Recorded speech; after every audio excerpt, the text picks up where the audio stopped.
I'd like to call the public hearing for the Gurnee Village Board on our fiscal year 2017-2018 proposed budget. Roll call, please, Andy. Wilson. Here. Ross. Here. Garner. Here.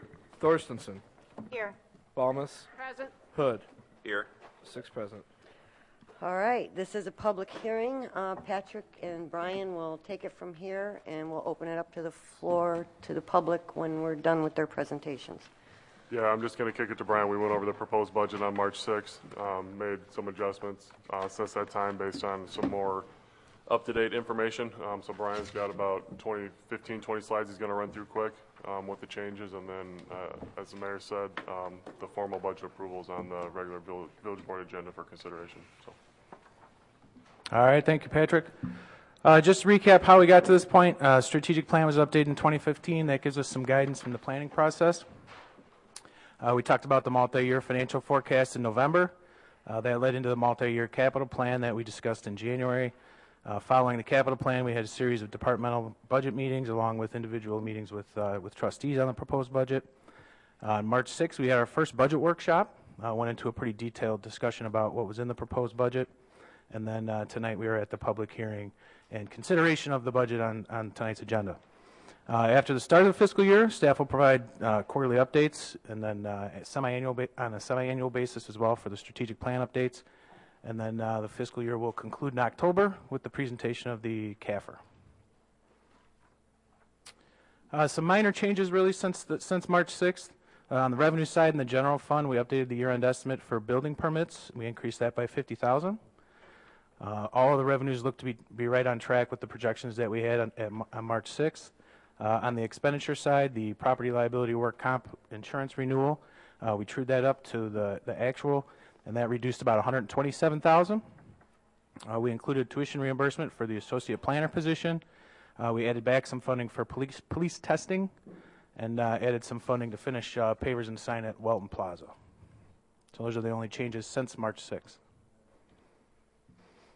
Looking at revenues across all funds, this includes transfers, interfund transfers. Revenues are up 8.8% versus last year's budget at about $70.2 million. If we exclude the police and fire pension funds out of there, they're up about 4.5% to about $60 million. Taxes make up the largest category of revenues at 43.9%. This includes the major general fund revenues such as sales tax, food and beverage tax, hotel and resort taxes. This is also the category where we see some flattening in major revenues and also the impact of the closing of Key Lime Cove for a short period.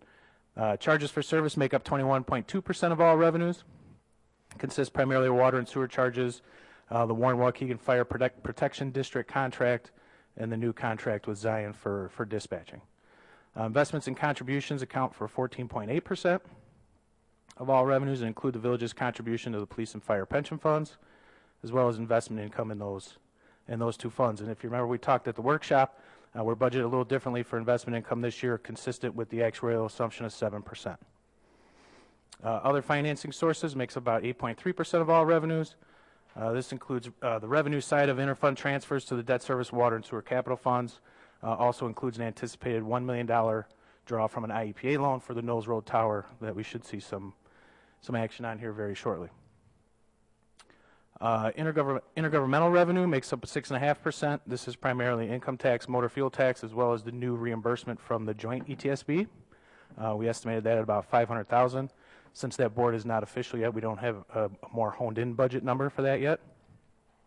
Fines and forfeitures make up only 3% of the total budget, include red light enforcement, court fines, and water and sewer penalties. And then finally, licenses and permits account for about 2.2% of all revenues, and this is where we have building permits and business and liquor licenses. So that's the revenue side for all funds. Looking at expenditures across all funds, they total $66.1 million. That's up 4.6% overall, or about 4.5% if we exclude the pension funds. Largest categories of expenditures, no surprise here, related to personnel, salary and wages, and employee benefits account for about 55% of all expenditures. Contractual services is the second largest category at 15.1%. This does include the street resurfacing program, water tower maintenance contracts, auto maintenance, and other public works related contracts. This is followed by capital spending at almost 10%. We'll talk a little bit more about that in a minute. Other financing uses includes the transfers out to the debt service fund and the water and sewer capital funds, as well as the contribution to the Park District for the aquatic center bonds and different rebate programs. Debt service accounts for about 3.2%, and this includes the village's 2 outstanding general obligation bonds and the SSA number 2 bonds. We'll talk a little bit more about that. Professional and technical services, 3%. This includes red light fees, consulting, and legal services. Supplies at 2.7%. This includes fuel and snow and ice control materials, and then other contracted services where we have our property liability insurance and phone charges.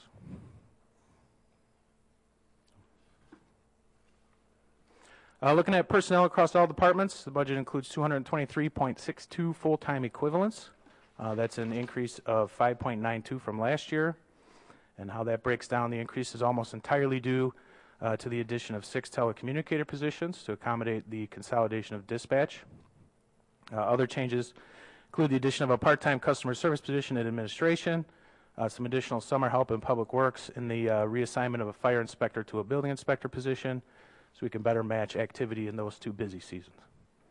71.1% of all staff is public safety related, police and fire. 15.5% is public works, 7.1% in community development, and 6.3% in administration. Debt service included in the proposed budget totals $2.1 million. This includes debt service on the Series 2011 bonds of about $1.2 million, which expires in fiscal year 2023. The Series 2009 of $857,000 expire next year, and the SSA bonds of about $42,000, which expire in fiscal year 2021. Village also contributes a portion of the Park District bonds that is not included in this debt service portion that's paid directly out of the general fund. Totals about $386,000.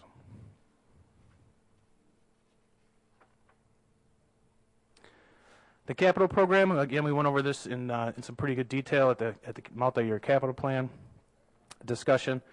Program totals $11.1 million, consists of about $4.9 million in the transportation system, $2.9 million in the water and sewer system. That does include the $1 million for the Knowles Road Water Tower, $2.7 million on vehicles and equipment, also a number of technology initiatives in that $2.7 million, as well as vehicles and equipment. $505,000 on buildings and improvements, $208,000 on stormwater management, and then the capital budget is detailed in section 7 of the budget document. It actually walks through each proposed purchase there. This chart should look familiar. We looked at this pretty extensively at the workshop. This chart shows fund balances by fund, and I really just wanted to note here the impact of the changes since the workshop on the general fund balance. We started fiscal year 17 with a balance of $24.9 million. We anticipate a year-end surplus of just over $1 million. That is after the transfers to the water and sewer capital and the general capital fund of $950,000. Next year's budget deficit was reduced to $871,000 with the changes. Provides a slight increase in fund balance over the 2 fiscal years. The projected ending fund balance in April of 2018 of just over $25 million. Again, we anticipate this being a one-time use of reserves this year with the closure of Key Lime Cove and some new retailers coming on, and also with debt service coming off next year. Barring any major economic downturn or other impact, this does not seem to be something that is structural.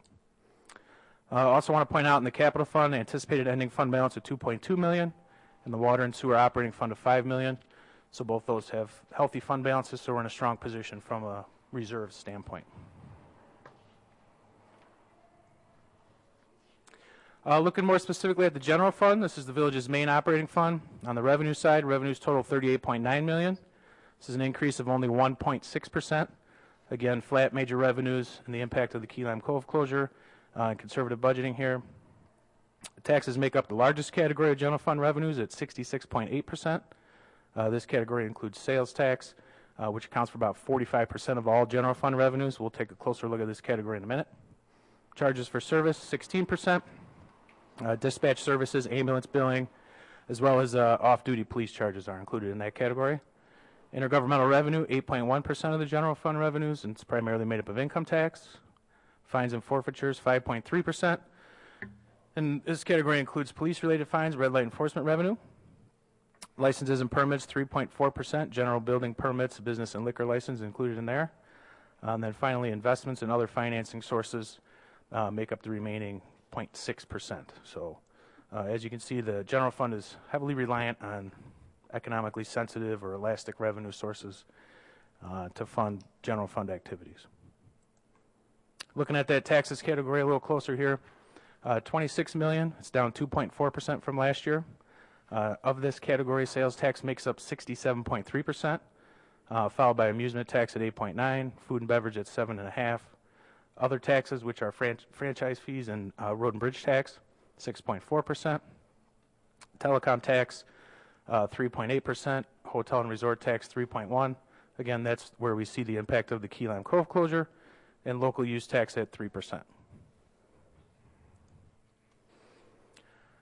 On the expenditure side in the general fund, totals $39.8 million, increase to 3.9% from last year.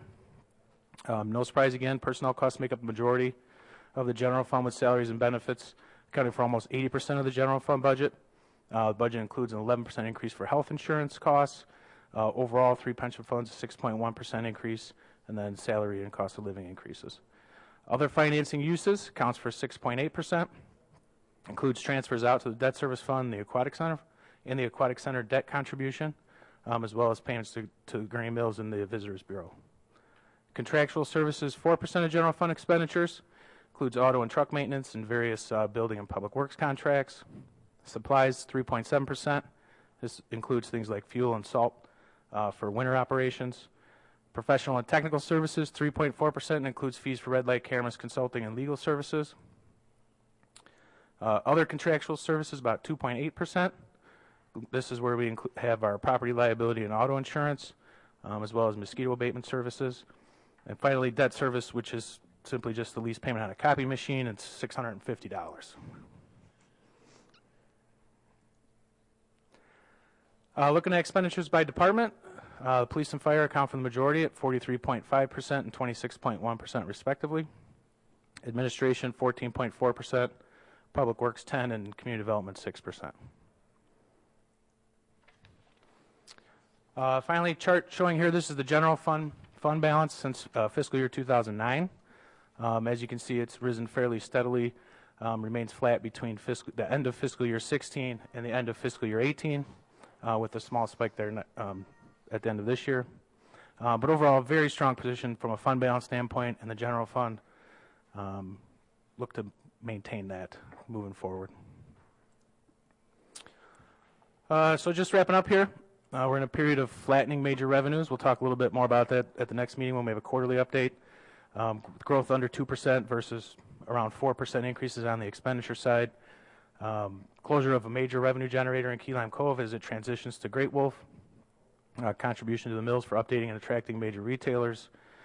And even with all that going on, we're still able to maintain no property tax for the 17th year, maintain healthy reserve levels, continue infrastructure spending, and even retire some debt next year without adding any more. So that wraps up the presentation here. Budget's on the regular meeting agenda tonight for approval. Start of the fiscal year May 1, and just want to thank department heads for all the hard work that their departments put in. Not only was it a challenging budget year financially, but it was also we did it all in new software, so we were learning software as we went along too. So I appreciate all the efforts. Everybody did a phenomenal job, stellar job, Brian, under trying conditions with the new software. So great leadership, Pat. Anything you want to add before I open it up to the trustees? No, I mean, long story short, not much change for the proposed budget. The two biggest things were bumping that year-end estimate for building revenue by $50,000, and then the insurance renewal for next year came in lower than we thought, so pulling that money out. So otherwise, you know, we took a look at the numbers probably the fifth or sixth time, and they all seem to be pretty much right on, so there weren't too many changes. All right. Comments, questions from the trustees? All right, I'll open the floor for public comment. This is a public hearing. If you'd like to make a statement or ask a question about the budget, I do need you to stand and be sworn in by our village attorney, Brian Winter.